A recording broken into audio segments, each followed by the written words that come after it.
So guys, as the court day for Mr. Dele Farotimi draws near, he had a chat with this journalist from the United Kingdom. It was an amazing moment to see all that and to listen to all that Mr. Dele Farotimi narrated.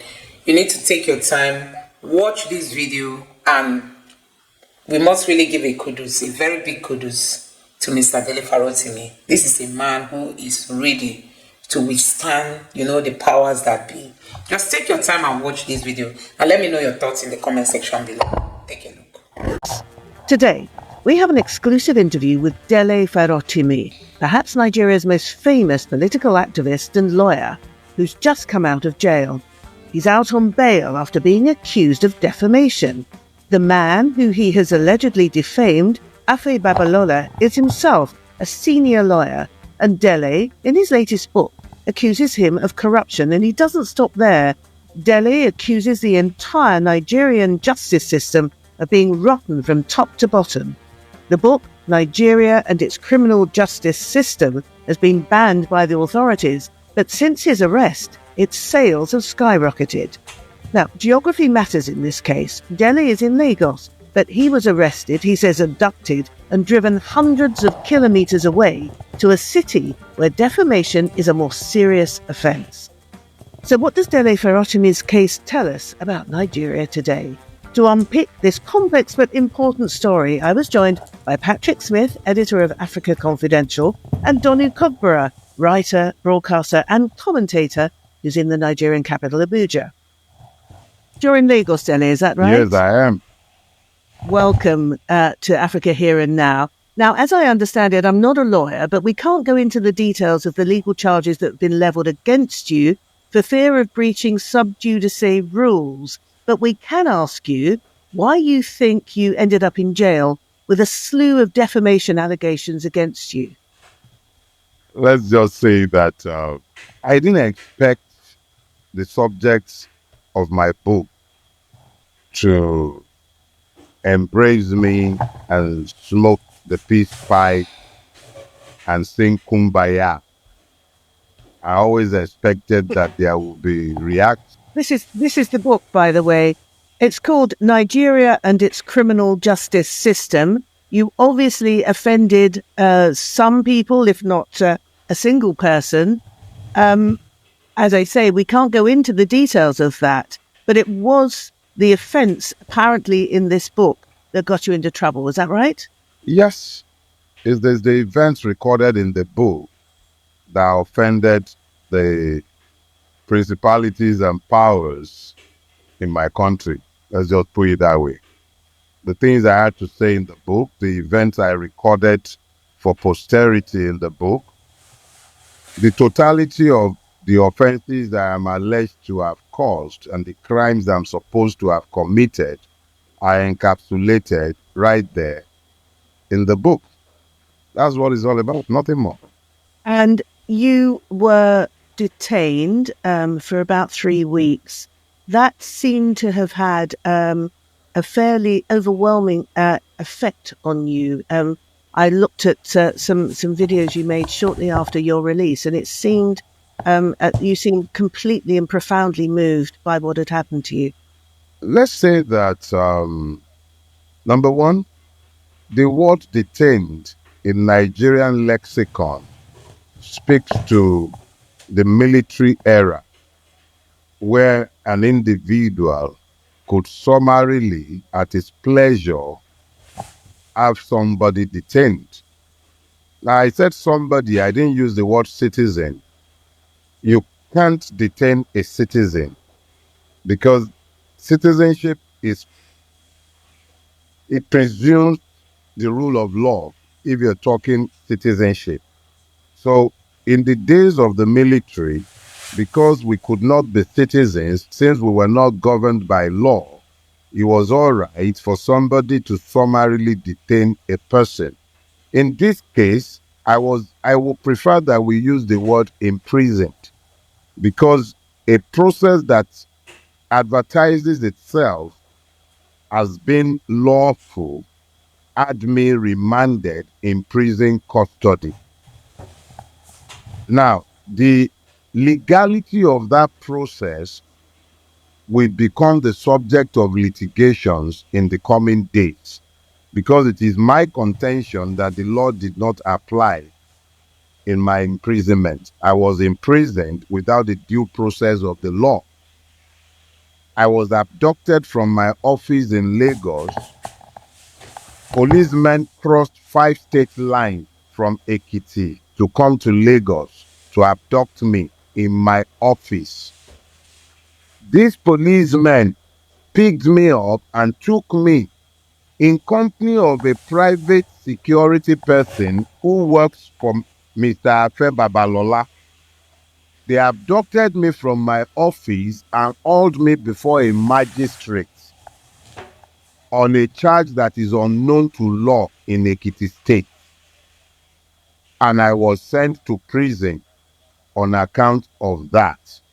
Could we explain who Afe Balola is? He's just another lawyer. He's one of our most revered senior advocates, one of the doyens of the legal profession in Nigeria. That's who he is.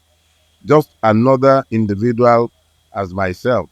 Well, he's quite a big name, a big personality. Most famous for giving £10 million to King's College London. Just a donation for students, African students who want to study human rights. Dele, your ordeal has been described as the weaponization of the legal system against dissent. You presumably would agree with that. And this action was taken, I guess you would propose, in order to shut you up, really, because the person in question didn't like what you said about him. You know, in law, we have a Latin maxim, and I would say that and allow it to suffice as an answer to your question, since I don't want to fall foul of the rule that would guard me from speaking to the case. In Latin, we will say res ipsa loquitur. The facts speak eloquently for themselves. All I have done is to write a book. I might very well be wrong. Let's imagine that I am. Surely there must be a process allowed by law for dealing with errant, foolish writers who would dare to defame legal titans or even a mechanic. It wouldn't matter who have defamed. The truth of the matter is that a legal system works on the presumption that there must be justice for the aggrieved, justice for the accused, and justice for the society. So surely this cannot be the way the Nigerian state is structured to deal with those with whom we disagree. I met better men than myself in prison. People who have no business being there that are there. A society tells you how far it has walked on the journey to civilization by how it treats its wicked. I saw the way the Nigerian state treats its wicked, the prisoners. So I am thankful for my time there. So, Dele, putting this current case aside, this is the straw that broke the camel's back, so to speak. You've actually been making trouble for the authorities for quite a long time now. For how long have you been an activist? Highly vocal activist? You know, in Nigeria, the word activist is one that I try to run away from. I like thinking that I'm simply another victim of Nigeria who is unwilling to accept his victimhood and would always fight to demand that I be treated as the citizen that the system pretends that I am. I think I came to the knowledge of the loss of my citizenship, or perhaps, maybe properly put, the illusion of my citizenship when I was 16 years old. By the time I was 16 years old, I had an episode with the Nigerian state as represented by the Nigerian police, where I was succinctly reminded of the fact that I wasn't governed by law, but by the whims and caprices of men. And from that time, I'd always known that I was never going to be accepting of this. Now, you're now in your 50s, so that's 40 years. Yes, protesting for 40 years. But what I would like to point out is that which I find interesting is that the offense, alleged offense for which you were locked up, is pretty mild compared to some of the things you've said against the system. Particularly, it's not just this government, it's not just this eminent legal luminary. You have actually been protesting for a long time about the many things that are wrong with the country and the system. Well, let me put it this way. And this is what I've told people who have attempted to situate Tinubu within the context of my current experiences. I'm not new in the consciousness of the average Nigerian, but I think those who have initiated this round of battle grossly underestimated the person they came up against. They thought I was the average Nigerian. But the problem is that I am a victim who is aware of my victimhood. And I've been protesting on behalf of victims in Nigeria for a long time.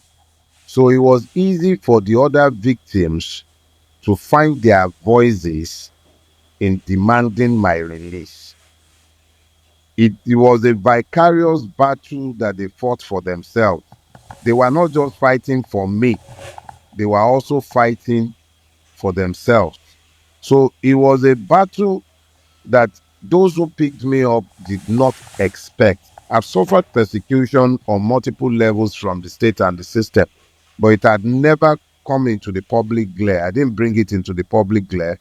I fought in my private space. This was just a situation where the system or principalities within the system overplayed their hand. This is what happens to the average Nigerian every day.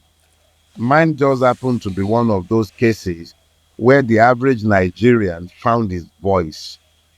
That's the only thing that happened. So, Dele, the situation as you describe it sounds quite intimidating, actually. How would you assess the space in Nigeria for freedom of expression and compare that, if you would, to previous phases of Nigeria's independence? You've obviously lived through several military regimes. Well, let me just say that unfortunately for the Nigerian, our situation has not changed throughout my own lifetime. What has happened is that the temperament of those in power and the readiness and tolerance of the victim has determined to a very large extent the relationship between Nigerians and those who have ruined our country. Obasanjo is probably the most intelligent of the lot that has ruled Nigeria, but he is not in any way much different in temperament or tolerance for dissent as the current ones that have occupied the office in recent times. Their pretensions and delusions might differ, but the preoccupation of the men of power in Nigeria have never been different. They just want to keep the people supine while they continue to plunder the treasury and really do nothing for the people. Whether it's been the military or it's been the succession of bandits who have called themselves politicians, the reality is that the Nigerian situation has not changed. The Nigerian have never been governed by law. If a place is not governed by law, but is governed by the temperament, whims, and caprices of men, it simply means that that space is governed by impunity. Dele, how do you go about changing this then? Is it just down to the politicians, or I mean, why don't the lawyers take it on? No. The change must begin with those who should be citizens but aren't. I have been in the national consciousness for about a decade now, and the totality of my role in that space has been to awaken the consciousness of the people to the point where they realize that if Nigeria is going to be rescued, it will be because they not the government, not the politicians, not Britain, not the US, not China. It will be because Nigerians found the grace to become. The biggest problem with Nigeria is that it is a country without citizens. When you don't have citizens in a country, you cannot demand patriotism of persons who are not citizens. So what we have, first of all, is a country that needs to be bettered first. The Nigerians have to have an understanding of the fact that this is their homeland. So they need to own it. It is when they own it that they will demand better, both of themselves and of their ruiners. We are the problems, but we are also the solution. Looking to our politicians for help or for change is a waste of time. You're a great believer in the people, the power of the people, which you feel is dormant, hasn't really been unleashed. Why do you think Nigerians are so complacent, cowardly even? I think that's a misstatement of the Nigerian reality. The unfortunate reality of the Nigerian is that we are all victims. But we almost always find ourselves victimized and divided by those who could show us the commonalities of our affliction. They divide us behind ethnicity, they divide us behind religion, they divide us behind the most stupid things in the world. Those who rule Nigeria deliberately divide Nigerians along multiple fault lines. So when you have a situation where the Nigerian is constantly divided, it becomes next to impossible to unite them behind common purposes. And when they cannot be united behind common purposes, it becomes easy for them to become long-suffering, not necessarily because they cannot fight, but because they've been divided. So when something happens to someone who happens to be from a different ethnic background, it's okay. You legitimize the evil because it's not one of yours. Well, that didn't happen with you, Dele. Let me stop you right there. That didn't happen with you. Because I had been deliberate over the course of my life in Nigeria to make clear that the ethno-religious fault lines are irrelevant to your victimhood as a Nigerian. What they merely did was to provide a platform by which Nigerians could find validation for the arguments that had been raising for a long time. The person who initiated my victimization is a Yoruba man just like myself. If he were to be an Igbo person or a Fulani person or an Hausa person or an Ijaw person, they would have found a way to couch this in ethno-religious terms. But the only thing that unites Nigerians without equivocation is our common victimhood. So I had a situation where what I had been preaching and shouting about for years was playing out in public glare. So that it didn't happen to me, that was what brought me to tears. The realization that the Nigerian has actually begun to find themselves. They started finding themselves because in speaking for me, I became a composite. The problem with Nigeria is that we've never identified whom the Nigerian is because we have multiple divisions of the Nigerian. But in me, it became easier for a lot of people to find themselves. I was a victim of the system against which I had railed for years. And what I had been complaining about was being done in full glare. That's what it was. When you were in custody, a lot of people were, well, not a lot, some people were saying that we should go and beg Afe Babalola, the man who put you in behind bars. Because, he's an elderly person. And here we have worship, what I call elder worship. So some people felt we should just go and beg the old man to let you go. And indeed, that was the approach that some people took. But when I spoke to you a few days later, shortly after you were released, you made it very clear to me that you did not appreciate people begging on your behalf. How long I know this is a silly question in some ways. How long would you have been willing to stay in prison? Well, put it this way. I did tell my wife, my lawyers, and a lot of my friends, in fact, everybody who came visiting at Ado-Ekiti prison, I told them very clearly that I didn't expect to come out until February. I knew that the system wouldn't be able to keep me beyond February because I knew I hadn't done anything to have deserved my abduction in the first place. But I had figured that the system might be obdurate and that it might take running through the entire system before I would be released. I did not, in good conscience, expect the level of support that Nigerians threw behind me. And I'll tell you straight up, without the level of support that the average Nigerian across the ethno-religious divide threw behind me, the demand for my release, the demand that the system should work properly and lawfully, I would have actually remained there until February. That I came out as early as I did is a testament to the willingness of the average Nigerian to speak for me. That was what overwhelmed me when I started weeping during my Sunday broadcast. But to be frank with you, I was prepared to be there until February. That was my expectation.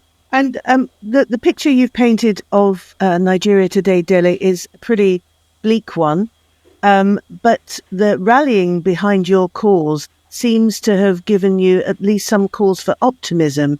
Do you maintain that a new Nigeria is still possible?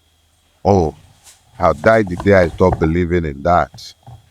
I live in the hope that we can birth a Nigeria that our children can be proud of. I live in that hope. If I gave up on that hope, I'd flee Nigeria like other members of my generation and economic class. The average Nigerian middle class person is either fleeing, planning to flee, or has fled. That is a class that has more or less disappeared.